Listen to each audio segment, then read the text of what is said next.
Sa isang liblib na baryo sa probinsya ng Capiz ay nakatira ang isang binatang nagngangalang Jiro Villa Fuentes. 24 na taong gulang. Si Jiro ay lumaki sa isang marangyang pamilya.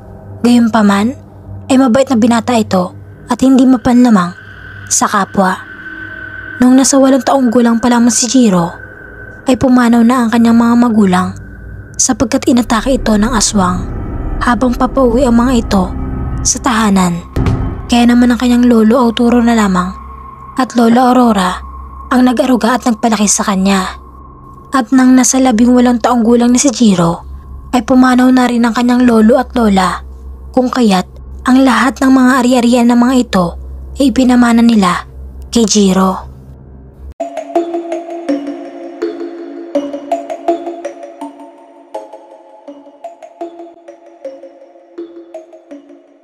Sa kasalukuyan ay nagmamayari si Jiro ng isang bakery na naroon sa sentrong bayan kung saan nabibilang ang kanyang baryong kanyang tinitirahan. Ngunit sa kabila ng kanyang pagiging mabait at matulungin sa kapwa ay meron siyang lihim na kanyang pinakaiingatan.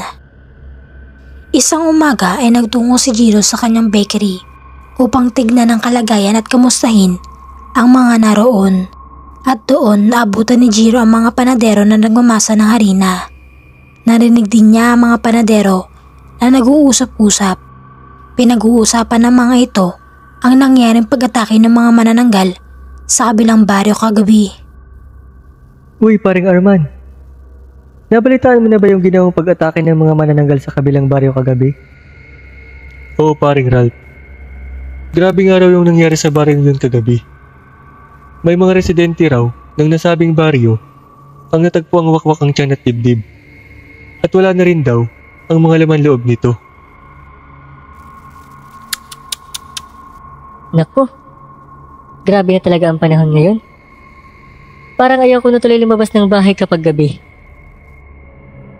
Matapos marinig ni Jiro ang sinabi ng mga panadero ay nagpaalam muna ito sa kanila at bumalik na sa kanyang tahanan. Pag-uwi ni Jiro sa kanyang tahanan ay naabutan nito ang kanyang kaibigan na si Omar na nag-aabang sa kanya. Siya si Omar de Aziz, 23 taong gulang, isang buyer ng isda, at katulad ni Jiro ay ulilang lubos na rin si Omar. Paring Jiro, nabalitaan mo na ba yung pag-atake ng mga manananggal sa kabilang baryo? Oo pare, at bala kong puntahan ang baryong iyon para tignan ang kalagayan ng mga naroon, para tulungan na rin ang mga taong nawalan ng mahal sa buhay dahil sa mga buwisit na manananggal na iyan. Mukhang maganda yung lakad mo ah. Pwede ba akong sumama? Oo naman pare, para may kasama naman ako sa pagtungo sa baryong iyon. Tugon naman ni Jiro kay Omar. Ngunit maya-maya ay nagulat ang dalawa sapagkat may isang tinig na nagsalita mula sa kanilang likuran. Baka naman pwede nyo ako isama sa lakad ninyo, mga kaibigan. Toto? Hindi pwedeng hindi ako kasama sa ganyang lakad dahil mapangalib ang baryong pupuntahan ninyo. Sigurado po ba kayo? Wala ka po bang ibang lakad? Wala na, dahil natapos ko na mga dapat kong gawin. Pagkalipas ng isang oras ay nagtungo na sina Jiro, Omar at Toto sa kabilang baryo. At nang makarating na sila roon ay nakita nila ang ibang mga tao na nakatingin sa kanila na mabalasik. At doon naramdaman kaagad ni Jiro, Omar at Toto ang presensya ng pagiging aswang ng mga taong nakatingin sa kanila na mabalasik. Mukhang ang mga umatake sa baryong ito ay taga rito lang sa baryong ito. Iyon din ang hinala ko, Toto. Ganon din ako. Jiro! Omar! Umuwi na kayo. Dahil ako nang bahalang tumapos sa mga matatakaw na manananggal na nakatira rito. Ngunit hindi pumayag ang dalawa. Sa halip ay sinabi nila na gusto nilang tumulong sa pagpuksa ng mga manananggal na nakatira sa baryo. Kung gayon ay magpapaabot tayo ng gabi dito. Dahil sa gabi lang umaatake mga manananggal na iyon. Pumayag naman ang mga ito sa sinabi ni Toto. Pagsapit ng alas 7 ng gabi ay nakarinig sina Jiro, Omar at Toto na mga alulong na mga aso at sinundan pa iyon ng mga pagaspas ng pakpak. Nandiyan na sila! Wika ni Jiro habang nagtatago ito sa talahiban. Sa pagkakataong iyon ay nagsimula na ang mga sigawan ng mga tao dahil sa sobrang takot. At ang iba sa mga tao ay humihingi ng tulong dahil isa-isa na silang dinadagit ng mga manananggal. Ilang sandali pa ang lumipas ay biglang lumabas si Toto sa kanyang pinagtataguan. Pagkatapos ay nagwika ito ng, Hoy! Mga masisibang manananggal! Bitiwan ninyo mga tao yan! Kung hindi, may mangyayaring masama sa inyo! Sa pagkakataong iyon ay binitawan ng mga manananggal ang kanilang mga biktima pagkatapos ay sinugod ng mga ito si Toto. Ngunit bago pa sila makalapit kay Toto ay nag-usal na ng orasyon si Toto habang sina Jiro at Omar naman ay hawak ang kanilang benditadong baril at walang awang pinagbabaril nila ang iba pang mga manananggal. Makalipas ang isang oras ay nagsiatrasa na ang ibang manananggal dahil batid nila na hindi nila kakayanin ang 3 albularyo. Kayong mga pakilamerong albularyo, babalikan namin kayo. At sa pagbabalik namin, ay sisiguraduhin namin na mapapaslang namin kayo. Wika ng isa sa mga manananggal bago ito tuluyang lumipad papalayo. Matapos ang kaganapang iyon ay nagpasalamat kina Jiro, Omar at Toto ang mga taong kanilang natulungan. Pagkatapos sinabihin ng 3 ang mga tao na palagi maglagay ng mga pangontra sa aswang sa bawat sulok ng kanilang tahanan. Pagkatapos ay bumalik na sina Jiro, Omar at Toto sa kanilang baryo at nagsiuwian na sa kanilang tahanan.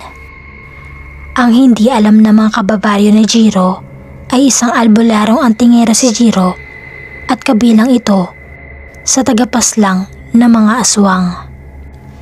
Kinabukasan ay naging usap-usapan ng mga tao ang nangyari engkwentro sa pagitan ng 3 albularyo at ng mga manananggal sa kanilang baryo kagabi. Ngunit hindi alam ng mga tao kung sino ang 3 albularyo na nakipaglaban sa mga manananggal kagabi. Kahit sa bakery ay iyon din ang pinag-uusapan ng mga panadero at iba pang mga nagtatrabaho doon. Mas okay na lang manahimik kaysa sabihin sa mga tao na isa akong albularyong antingero. Wika ni Jiro sa kanyang isipan habang kumakain ito ng hopyang munggo. Ngunit sa di kalayuan ay nakatingin kay Jiro ang isang magandang dilag. Siya si Ariana, 26 na taong gulang, ang isa sa mga manananggal na nakaharap nila kagabi. Si Ariana rin ang nagbanta kay na Jiro, Omar at Toto kagabi. Napansin naman ni Jiro na nakatingin sa kanya ang dalaga, ngunit nginitian na lang niya iyon. Ngunit ganun pa man ay alam na ng binata na isang manananggal ang dalaga sapagkat naramdaman niya ang presensya nito.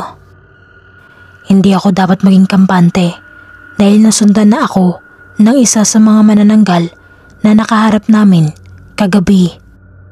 Seryosong wika ni Jiro habang pinagmamasdan ng dalaga. Maya-maya ay nagpaalam na si Jiro sa kanyang mga empleyado at nagtungo na ito sa bundok para sanayin ang kanyang sarili sa pakikipaglaban at sa paggamit ng mga orasyon. At habang naglalakad si Jiro sa daan ay walang kaalam-alam ang binata na nakasunod si Ariana sa kanyang likuran. Pagkarating ni Jiro sa pinakagitnang bahagi ng bundok ay inihanda na nito ang kanyang sarili para sa kanyang gagawing pagsasanay nang biglang may sumakal sa kanya mula sa likuran. Pagkakataon ko na ito para makaganti sa ginawa mong pagpaslang sa ibang mga kasama ko kagabi. Galit na wika ni Ariana kay Jiro habang sinasakal niya ito. Nagulat man ngunit parang walang naging epekto kay Jiro ang ginawa ni Ariana sapagkat parang hindi ito kinakapos sa hininga. Hindi mo ako mapapatay dahil may mga kaibigan ako. Napapangising wika ni Jiro kay Ariana. Alam kong bukod sa pagiging manananggal ay may lahi ka ring gabunan. Pero hindi sapat iyan para mapatay mo ako dahil may mga kaibigan akong duwende at engkanto. Nakapalibot na sila sa atin ngayon. Kaya kapag ka nagkamali ka ng galaw at itinuloy mo ang balak mo, ay tiyak na tapos na ang buhay mo. Dugtong pa ni Jiro sa kanyang sinabi. At paglingon ni Ariana sa paligid, ay nakita niya ang napakarami engkanto at duwende na nakapalibot sa buong paligid. At pinagtatawanan siya ng mga ito. Ang iba pang mga engkanto at duwende ay nakatungtong sa mga sanga ng mga puno habang ang iba naman ay nasa lupa. Bukod pa riyan ay may mga agila na paikot-ikot sa himpapawid at hinihintay ang maninggalaw ni Ariana. Dahil sa sobrang takot ay binitawan ni Ariana si Jiro. Pagkatapos ay bumalik ito sa pagiging tao at nakaupo ito sa lupa. Tapusin mo na ako, binata, wika ni Ariana kay Jiro. Napangisi naman si Jiro sa sinabi nito. Alam mo ba, miss? Hindi ako pumapatay ng mga nilalang na walang kalaban-laban. Kaya umalis ka na lang dahil magsasanay pa ako. Tugon naman ni Jiro kay Ariana. Hindi na ako pwedeng umuwi dahil alam ko na sa mga oras na ito ay batid na ng mga kasama ko na hindi kita napaslang, wika ni Ariana sa binata. Kung gayon, ay dito ka muna at magsasanay muna ako at pagkatapos kung magsanay, ay pag-uusapan natin kung ano ang dapat natin gawin. Saad naman ni Jiro kay Ariana. Ang hindi alam ni Jiro ay si Ariana, ang kanyang nakakatandang kapatid. Matapos kasi mapaslang ng aswang ang mga magulang ni Jiro, ay tinangay nila si Ariana patungo sa kanilang kuta. Pagkatapos ay ginawa nila itong aswang na manananggal na may lahing gabunan. Gustuhin man niyang paslangin si Jiro ay hindi niya ito kayang gawin dahil alam nito na si Jiro ang kanyang bunsong kapatid.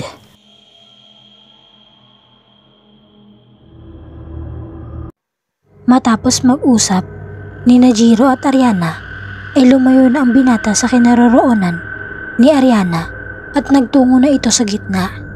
Ilang sandali pa ang lumipas ay biglang dumilim ang buong paligid ng bundok. Pagkatapos ay lumitaw ang mandirigmang engkanto at tinulungan nito si Jiro sa pagsasanay nito.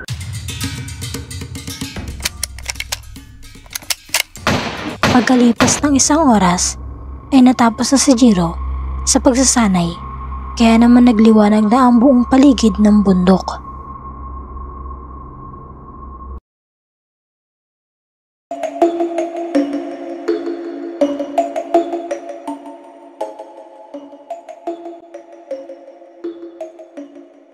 Ngunit maya-maya ay dumating ang mga babaeng kasama ni Ariana at aatakihin sana nito si Jiro.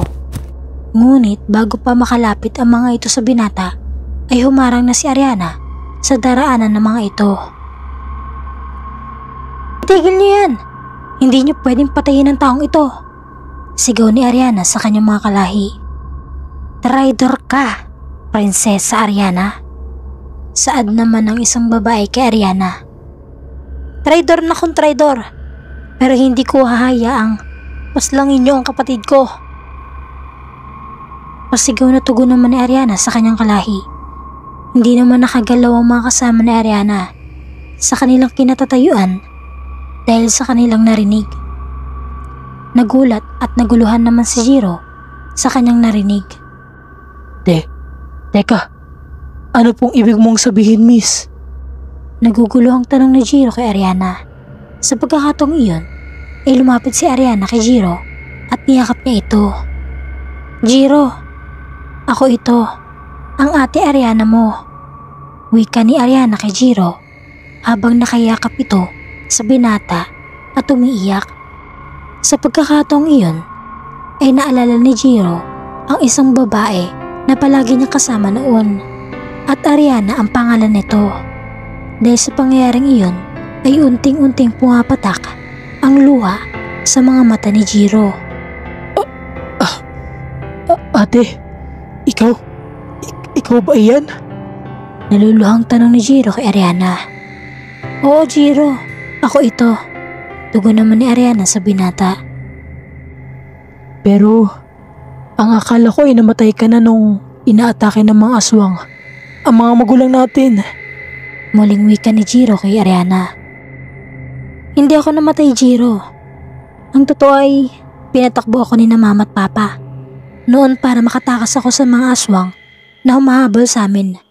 At nang maabutan ako ng mga aswang, biglang dumating ang reyna ng mga manananggal at tinulungan niya akong makatakas sa mga aswang.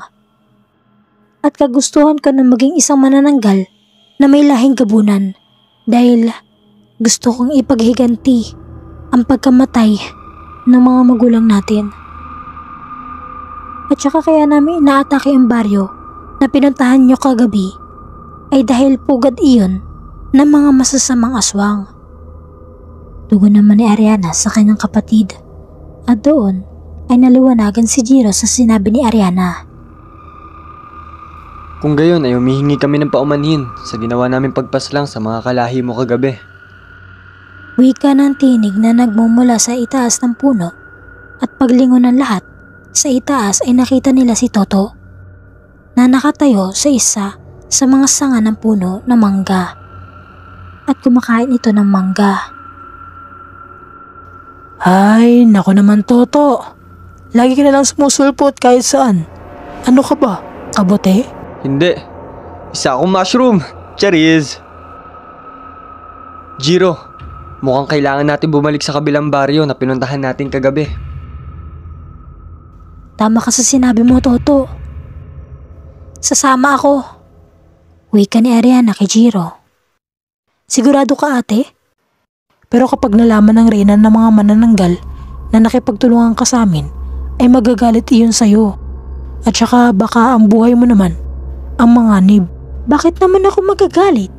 Kung kalaban naman namin ang aswang na nakatira sa barang iyon.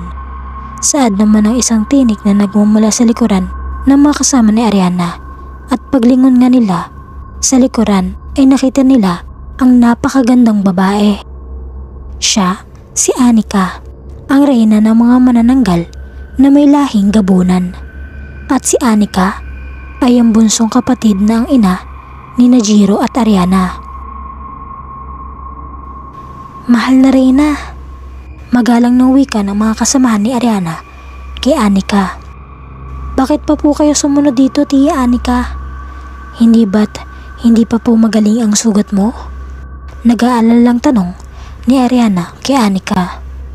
Huwag mo akong alalahanin, Ariana, dahil mabilis naman maghilom ang mga sugat ko. Ang inaalala ko ay kayong dalawa ni Jiro dahil mga pamangking ko kayo. Sa pagkakataong iyon ay napatingin si Jiro kay Anika sapagkat kilala niya ito. Teka nga lang, Tia Anika. Ang ibig sabihin ay magkakilala kayo ni Ate Ariana? Tumango naman si Anika bilang tugon sa tanong sa kanya ni Jiro. Lagi naman akong nagtutungo sa tahanan ninyo Pero bakit hindi ko nakikita si Ate Ariana doon? Muling tanong ni Jiro sa kanyang tiyahin. Kapag pumupunta ka kasi sa bahay, wala naman doon ang Ate Ariana mo. At kapag umuwi ka na sa inyo, ay saka naman bumabalik ang ate mo. Tugon naman ni Anika kay Jiro. Tia Anika, maaari ko po bang malaman kung bakit lagi niyong inaatake ang baryo na pinuntahan namin kagabi? Ganito kasi iyan, Jiro. Naroon kasi sa barang iyon ang mga aswang na umatake at pumaslang sa mga magulang ninyo. Kaya lagi namin ginagambala at inaatake ang mga nakatira doon. Karamihan kasi sa mga nakatira sa barang iyon ay mga aswang. At kakaunti lang sa barang iyon ang karaniwang tao.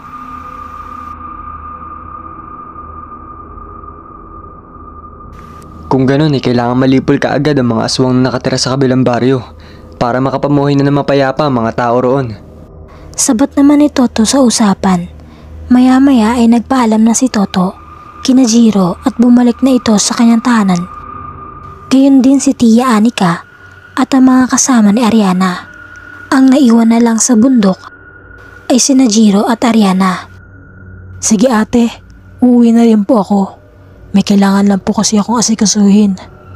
Pagpapaalam ni Jiro kay Ariana. Jiro, maaari bang doon na ako manirahan sa tahanan mo? Gusto kasi kitang makasama at gusto ko rin makabawi at punan ang mga panahong wala ako sa tabi mo. Saad naman ni Ariana kay Jiro. Pumayag naman si Jiro sa nais ng kanyang ate Ariana. Pagkatapos ay naglakad na sila papauwi sa tahanan.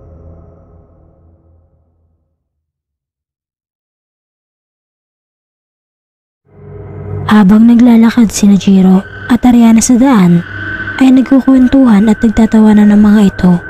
Ngunit maya-maya ay natigilan sa paglalakad ng harangin sila ng tatlong lalaki. Sila sina Roy, Brian at Jason, ang mga bumubuli kay Jiro mula pagkabata. Aba naman Jiro, mukhang ang ganda ng chicks na kasama mo ah. Kung wala kayong magawa sa mga buhay nyo, ay umuwi na lang kayo sa mga tahanan ninyo dahil mapapahamak lang kayo. Tugon naman ni Jiro kay Brian. Ngunit sa halip na sumunod ay nagsitawanan lang ang tatlo sa sinabi ni Jiro. At sino ka para pauwi mo kami? Eh kung ikaw kaya ang bugbugin namin. Pagkatapos ay binigyan niya ito ng isang suntok. Ngunit parang hangin lang ang sinuntok ni Roy. Paano nangyari yun? Sino sinusuntok mo dyan, bugok? Nandito ako sa likod mo. Sa pagkakataong iyon, ay akmang susuntukin pa sana ni Roy si Jiro. Ngunit hindi na ito nakagalaw sapagkat pumulupot sa may bandang paahan nito ang mga talahib na nasa paligid. Iyan ang nangyayari sa mayabang na katulad mo. Maya-maya ay nagulat na lamang si Brian at Jason sapagkat nasa harapan na nila si Ariana. Habang unti-unti itong nagbabago ng anyo bilang isang gabunan. Ang gabunan ay isang uri ng aswang na mabangis at kaya nitong mag-anyo at umatake kahit tirik ang araw. Sige ate Ariana, gawin mo kung anong gusto mo. Totally hindi na magbabago ang mga yan. Dahil bukod sa salot sa lipunan, ay marami na silang nilapastangang babae. Tugon naman ni Jiro sa kanyang ate Ariana. Sa pagkakataong iyon, ay kusang nagsikalasan sa paan ni Roy ang mga talahib. Ilang sandali pa ang lumipas, ay humakbang na si Ariana papalapit kina Brian, Roy at Jason.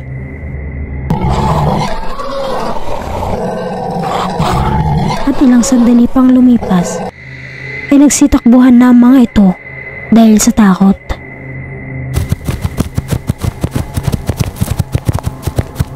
Pagkarating ni Ariana sa kinaroroonan ng binata, ay nadatan niya itong nakasandal sa ilalim ng puno ng mangga at mahimbing na natutulog. Kaya naman ginising niya ang binata. Agad naman nagising si Jiro. Pagkatapos ay nagpatuloy na sila sa paglalakad patungo sa tahanan ni Jiro. Pagkarating ni Jiro at Ariana sa bahay, ay sinamahan muna ni Jiro si Ariana sa magiging kwarto nito.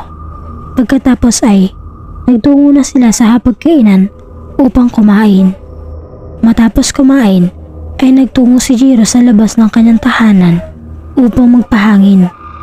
Ngunit habang nagpapahangin si Jiro ay lumitaw sa kanyang harapan ang isang dalaga. Siya si Jade Maravilla, 23 taong gulang, ang kasintahan ni Jiro. Si Jade ay isang mangkukulam at bihasa sa paggamit ng itim at puting karunungan. Jade mahal, ano ginagawa mo rito? Nandito ako para kamustihin ka. Hindi ka kasi dumadalo sa bahay eh. Ayaw kasi ng papa mo na dumadalaw ako doon sa bahay niyo eh. Kaya hindi na ako pumunta sa bahay niyo. Hindi naman sa ayaw ni Papa na dumalo ko sa bahay. Ayaw niya lang kasi na dumadalo ko ng gabi. Dahil alam ni Papa na may alam ka din sa lihim ng karunungan. Pero ang totoo ay botong-boto sa iyo si Papa. Lalong-lalo na sina Mama at ang mga kapatid ko. Ikaw lang kasi ang lalaki nanligaw sa akin ng formal. At saka tinutuson din ako ni Papa na puntahan ka dito. At pinapasabi niya na tutulong kami sa gagawin niyang paglipol sa mga aswang na nakatira sa baryo ikalawa mamaya. Paano niyo nalaman ang plano namin pagsugod at paglipol sa mga aswang na nakatira sa baryo ikalawa? Tumawag kasi si Toto sa bahay kanina at sinabi niya sa amin ang plano niyo. Maya-maya ay dumating si Ariana at nakita nito ang nagaganap sa labas. Ikaw, Jade, ha? Hindi mo sinasabi sa akin na magkasintahan kayo ng kapatid ko. Magkakilala kayo ni Ate Ariana? Tanong naman ni Jiro kay Jade. Oo, Jiro, at matagal ko na rin alam na kapatid ka ni Ate Ariana. Ngunit maya-maya ay biglang naamoy ni Nina Ariana, Jade at Jiro ang malansang amoy na nagmumula sa hangin. Hudyat na may paparating na panganib. Kailangan na natin kumilos kaagad bago madamay ang barong ito.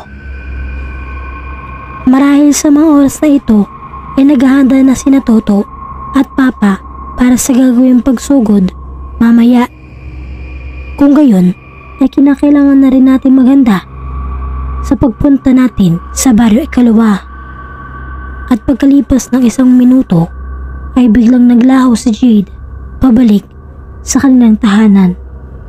Samantalang sina Jiro at Ariana naman ay nagtungo na sa kanilang silid upang ihanda ang kanilang sarili. At sa pagkakataong iyon ay sinuotan ni Jiro ang kanyang medalyon at nagdala na rin ito ng mga benditadong bala. Inilagay na rin ni Jiro ang sagradong baril sa kanyang bag. Matapos maihanda na ni Jiro ang lahat ay lumabas na sila ng tahanan at doon nakita nila si Omar na nakaabang sa labas. Wow pare, ang ganda naman ng kasama mo. Pakilala mo naman ako sa kanya. Oo nga pala pare Omar, ay pinakikilala ko sa iyo si Ate Ariana, ang nakakatanda kong kapatid. Nakangiti naman si Jiro sa sinabi ng kaibigan. Congrats paring Jiro dahil nahanap mo na ang ate mo. Ngunit maya-maya ay nagkatinginan sina Omar at Ariana at doon ay nahipnotis mo si Omar sa kagandahan ni Ariana. Hoy, tama na iyan. May lakad pa tayo.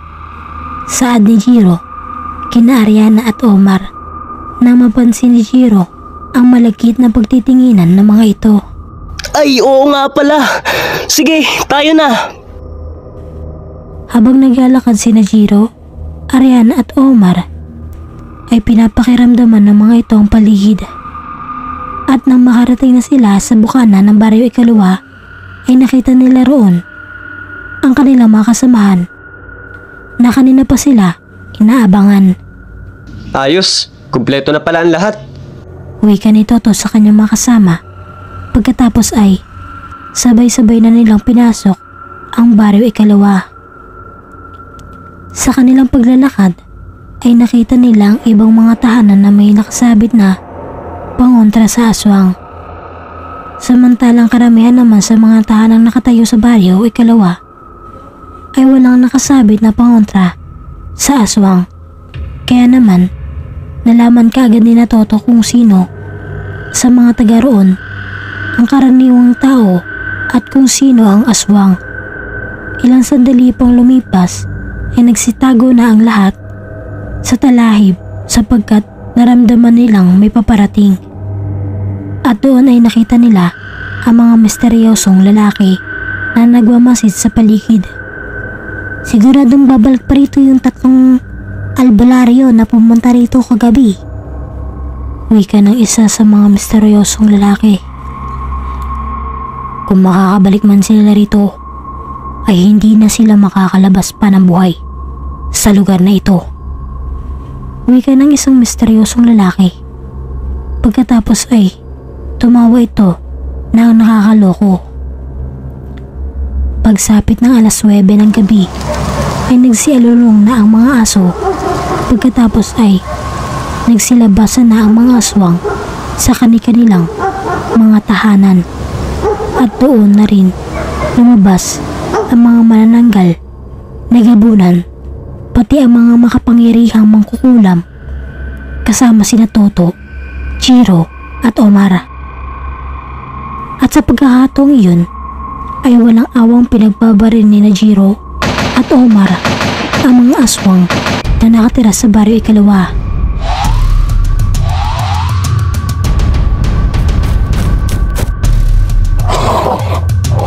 Ngunit sa hindi inaasahang pangyayari at kinagat siya nito sa kaliwang braso, dahilan para manghina si Jiro at bumagsak sa lupa.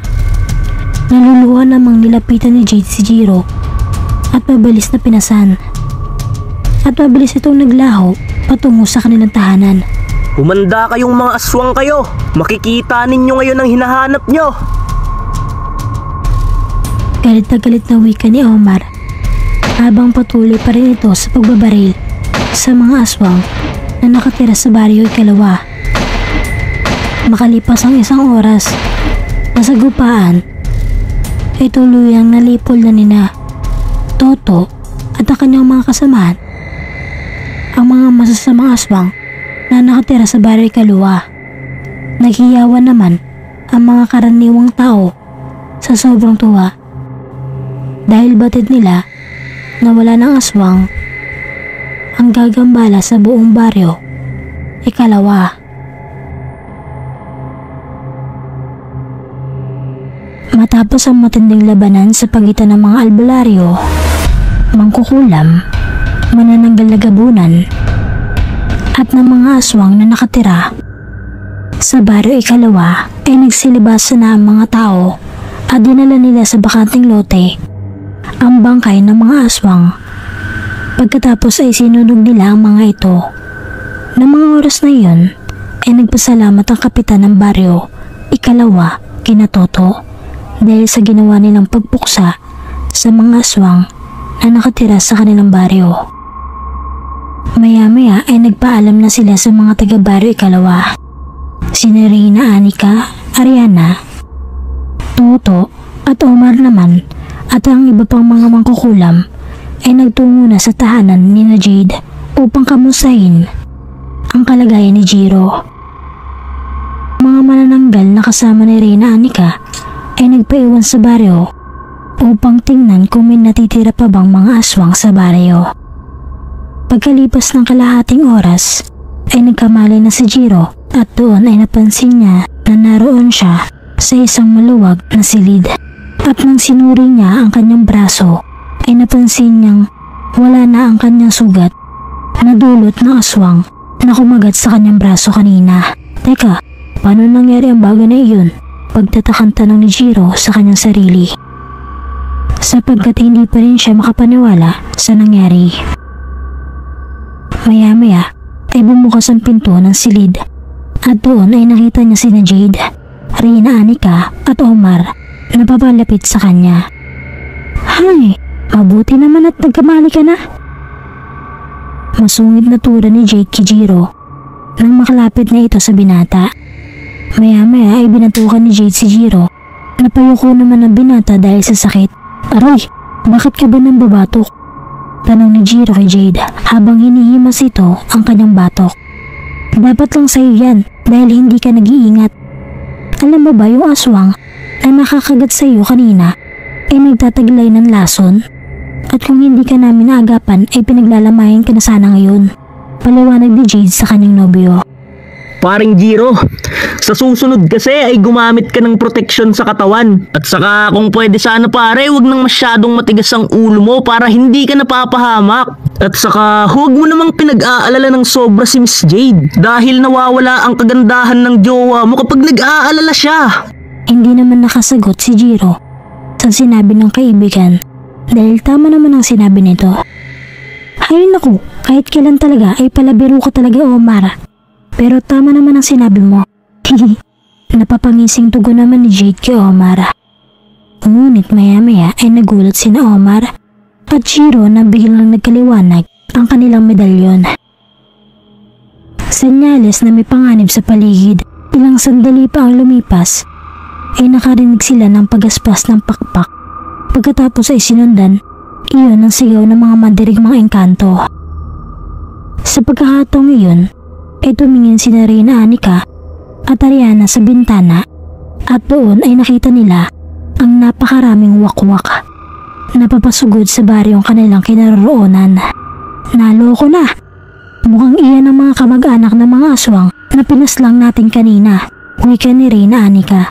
Sa pagkakataong iyon, mabilis na nagtungo si Reyna Anika, Jade, Omar at Ariana sa labas upang harapin ang mga wakwak.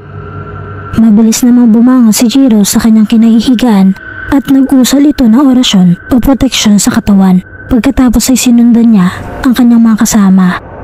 Doon ay 2 benditadong baril na ang hawak ni Omar at Jiro dahil napakarami ng wakwak na umaatake sa baryo.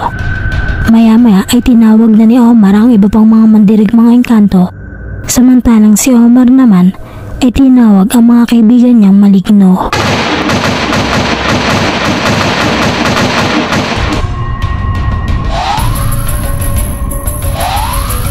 Sa gitna ng labanan ay biglang umulan ng palaso at kagagawan iyon ni Jade. Hoy mga wakwak! Umalis na kayo dito kung ayaw nyong maging barbecue! Sigaw ni Omar.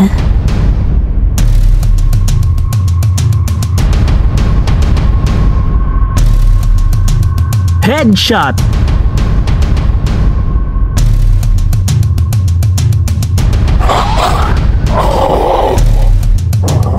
Dahil dehado ang mga wakwak, ay napilitan ng mga ito na tumakas. Ay sa wakas natapos din. Lumapit naman sina Jade at Ariana at sabay na niyakap ang dalawa. Sinubukang alisin ni Omar ang pagkakayakap sa kanya ni Ariana, ngunit hinigpitan palalo nito ang pagkakayakap niya kay Omar. Ano ba, Miss Ariana? Bakit ba nanyayakap ka? Gusto ko eh. Bakit? May angal ka? Tugon naman ni Ariana kay Omar na may kasamang tanong. Lagot ka, miss. Kakasuhan kita ng illegal hugging with hypnotism dahil nung tinignan mo ko kanina ay nanghihypnotis mo ka. Banat ni Omar kay Ariana. Di gawin mo para makulong ako ng habang buhay sa puso mo. Sa pagkakataong iyon ay hindi na nakaimik si Omar sapagkat tuluyan na siyang tinamaan kay Ariana at tumigil na rin ang binata sa pagpupumiglas. Napangiti na lang si Omar at hindi na umimik pa. Ilang sandali pang lumipas ay kumalas na sina Ariana at Jade sa pagkakayakap sa 2 binata. Pagkatapos ay nagpaalam na sina Reyna Anika, kina Jade, Ariana, Jiro at Omar at bumalik na ito sa kanyang tahanan. Gayon din sina Jiro, Ariana at Omar. Sa kuta ng mga wakwak.